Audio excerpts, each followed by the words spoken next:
Hi everyone, thank you for joining me on this session all about the importance of training your workforce or training your users to use Microsoft 365. Before we get stuck into the content today, a quick introduction to me. My name is Megan Warren and I'm an Office 365 coach at Computer World.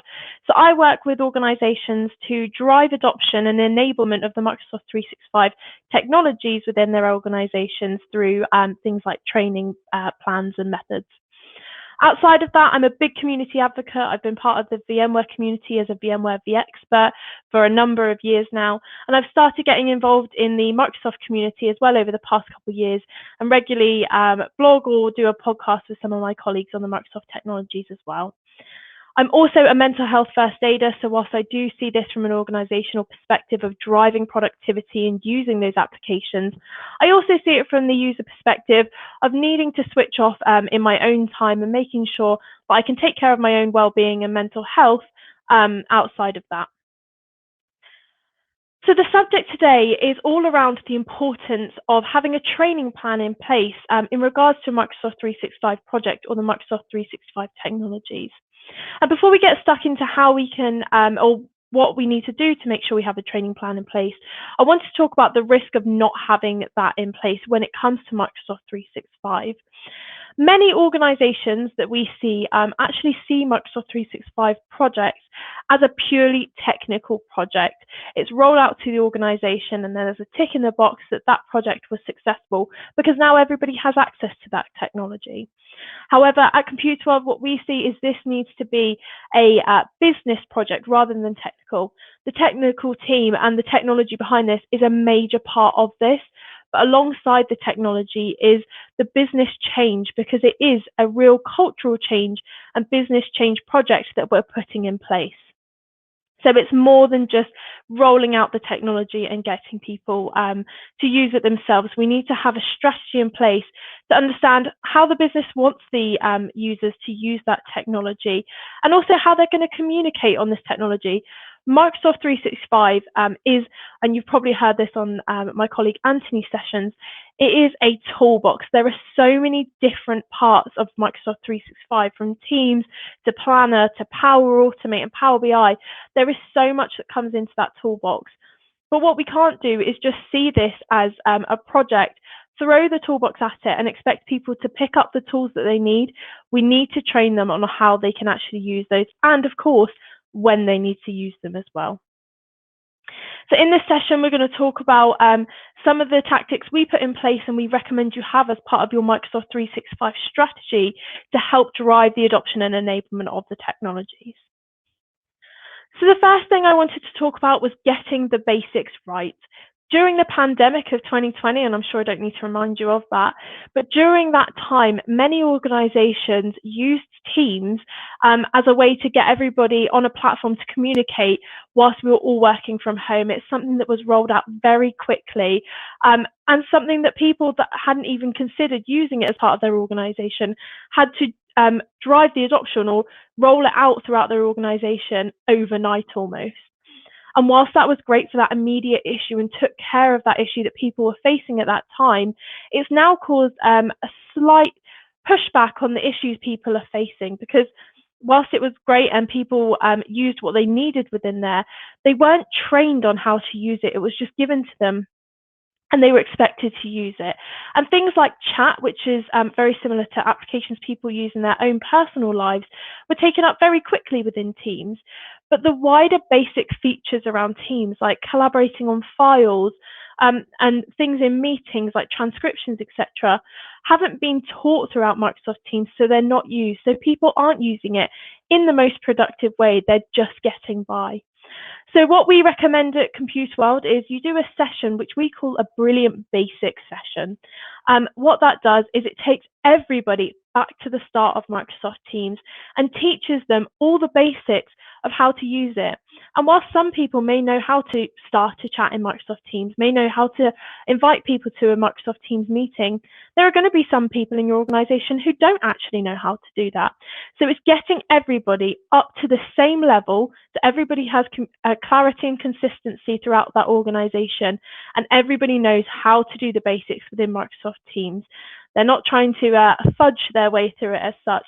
They know the right way and the way the organisation wants the technology to be used. So that's the first recommendation. Give your teams clarity and consistency through getting the basics right first of all. Second, after we've done the basic training, it's then looking at the advanced use cases within Microsoft 365. As I said, it's a toolbox. There are so many different tools within there, and some of them will be really useful to certain departments or certain teams within your organization. But what we recommend at this stage, when you're looking at those advanced use cases, those advanced applications within Microsoft 365, is customize that training. What we don't want to do is get everybody in that organization trained on every application within Microsoft 365 and every feature, because that is just going to be an information overload for everybody. All you need to know is who needs to know what, come up with a strategy for each department. Those department heads really need to be involved in this process as well to make sure that they can understand and customize that training for their department, and then teach them what that department needs to know. Also, a key thing on here, as you can see, I've got on screen all the different devices that people use, and that's also a really key element to this customization.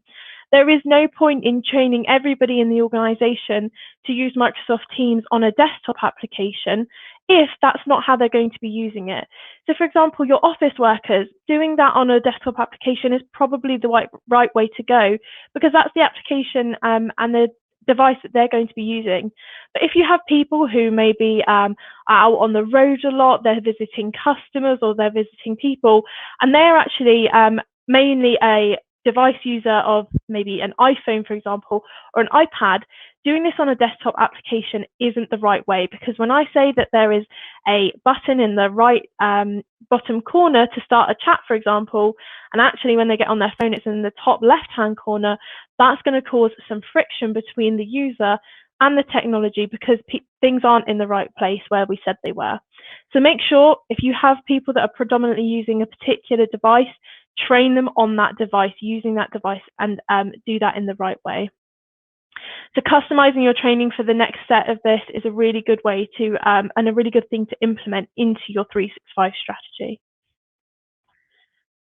Next thing to talk about is the constant updates and how you're having a continuous training plan within your Microsoft 365 strategy. Microsoft are putting so much time, so much effort into improving their applications that we need to make sure that we're teaching our users on those updates that are coming. You can see on screen here, I've got a screenshot from the roadmap of Microsoft Teams, and there's 195 new features that Microsoft are working on that are in development at the moment. They're bringing so much to this, but what we don't want to do is train our users at the start of our strategy, at the start of us using 365, or going back to that basics and teaching them how to do that, and then giving that tick again and saying, yes, everyone knows how to use 365. Our job here is done. Everyone can work in the most productive way. Because that will be true for the next 3, possibly 6 months. But as Microsoft install those new features and roll those out, your training that you did 6 months ago is quite out of date by this point as well. For example, we could train some users last month or this month to use Microsoft 365, especially with those team meetings. And they'll know how to do it. They'll know how to share their screen. They'll know how to do all of this. But actually, in a month's time, Microsoft are bringing a lot of changes to Microsoft Teams meetings. The buttons on where they're going to be in the screen are changing. The layout of your gallery is changing. But even the way you are viewed when you're sharing a PowerPoint presentation, rather than being a little box in the bottom corner, you're actually superimposed in front of that. It is all changing. And unless we're teaching our users of the features that are coming or the features that have just changed, it's going to be a big shock to them. They're going to feel uncomfortable doing this and using this technology, because they, again, will feel that they haven't been trained on the latest features. So putting a continuous program in place, whether that's having a group of champions to help you educate your users so that it's not just down to that IT team or that business project, is really important in making sure you're aware of how you're constantly going to update people of the new features that are coming out as well. And then also, it's good to say that one size does not fit all. Everybody has their different learning styles in the way that they learn. So whilst we at Computer World recommend that when you do your first training session on that Brilliant Basics, it's a live session over a video, and we show everybody the way that your organization recommends the technology is used, for example, the Computer World way.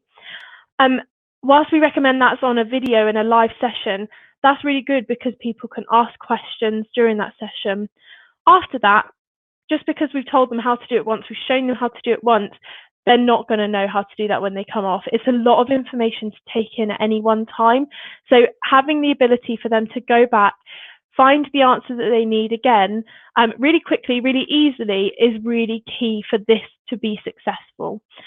But again, the way that we deliver that should be customized to the people that we have. So whilst we're doing that first session in a video, after that, having different materials available to people so that they can learn in the way they want is really key. As you can see on screen, we have things like quick guides that are written guides that tell you step by step how to do something. For example, how to pin a chat. 4 steps to do that, for example, and they can read that very quickly and easily and find that answer. Alternatively, if you don't like reading things, like I don't, I prefer to watch a video very quickly. We do very short, sweet videos that are only 90 seconds long that again show them how to do that.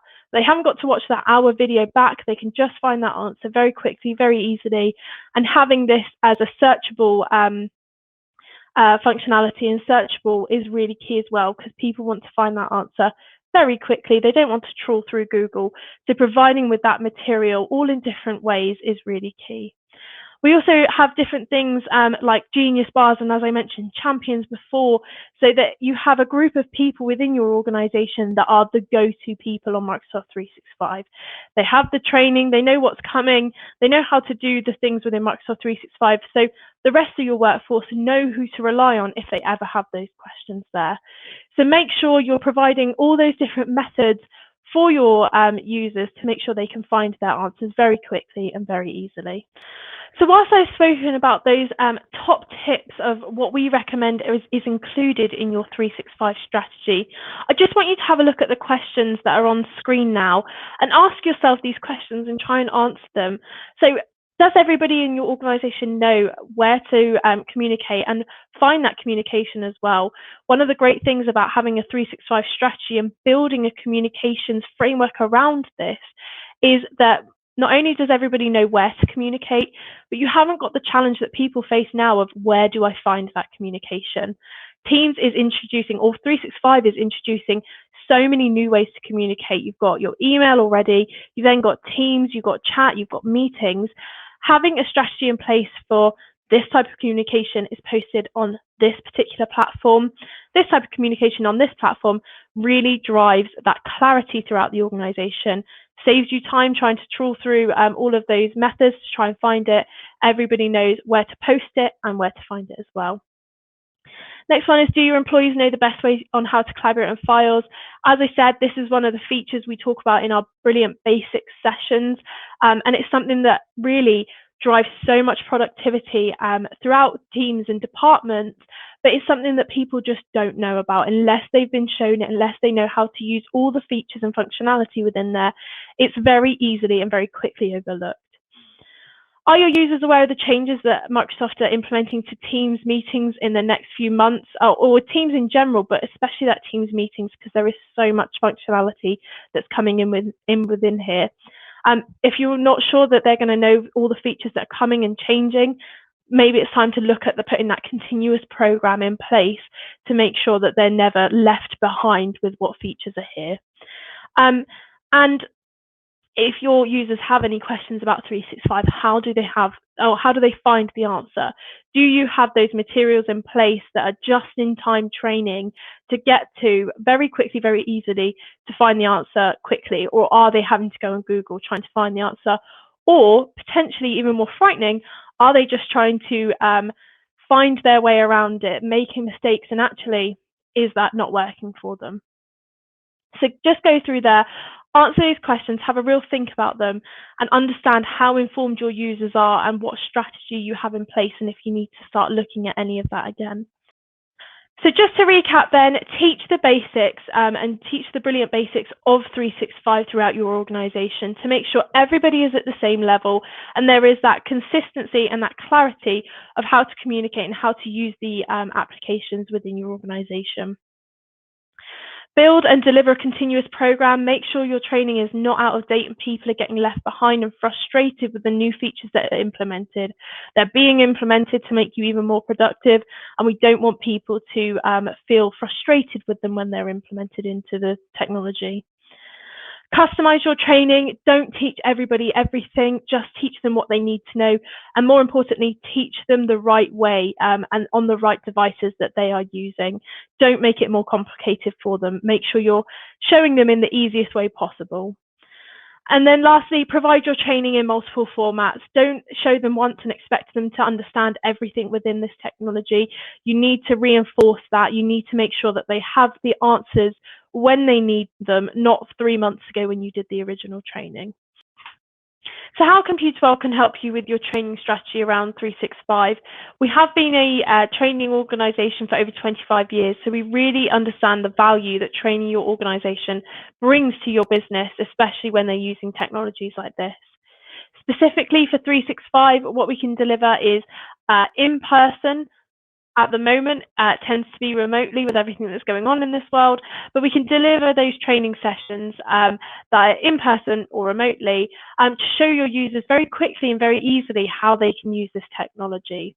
As I said, it's very quick. We don't show them everything within there. We don't lock them in a room for half a day and show them everything. We just need to know.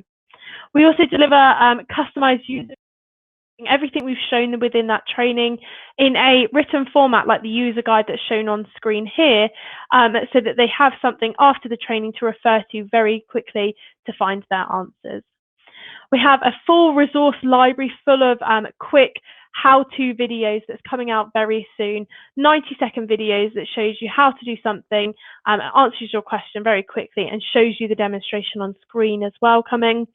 And also we work with your champions and have that continuous program to educate your champions on the new features that are coming out, the new things that Microsoft are doing, so that when your users are asking those questions, your champions feel confident that they always have the answer from Computawell as well. So next steps, if you want to talk about your training strategy around 365, reach out to me directly. My email is meganw@computawell.co.uk, or reach out to your Computawell account manager to set up a meeting. We also have a few things on screen here. The first one is to book a 365 adoption review. So if you want to understand how your users are currently adopting the 365 technologies and the features within here, book a 365 adoption review with my colleague Anthony. He'll understand what strategy you have in place, help you fill in any gaps that you feel you may have, and he'll also look on the back end at the technology to understand what areas and what features your users are using and where we may be able to educate them slightly more. Also, we offer an Art of the Possible session. So if you don't feel you're getting your full value out of Microsoft 365 technologies, and you want to understand what else is included in that toolbox, for example, we can do an Art of the Possible session where we show your business leaders all of the technologies, the possibility that they have within that 365 suite, so we can understand what we need to implement into your training strategy as well. Thank you for joining me today. I hope you found the content useful and I hope you enjoy the rest of the day.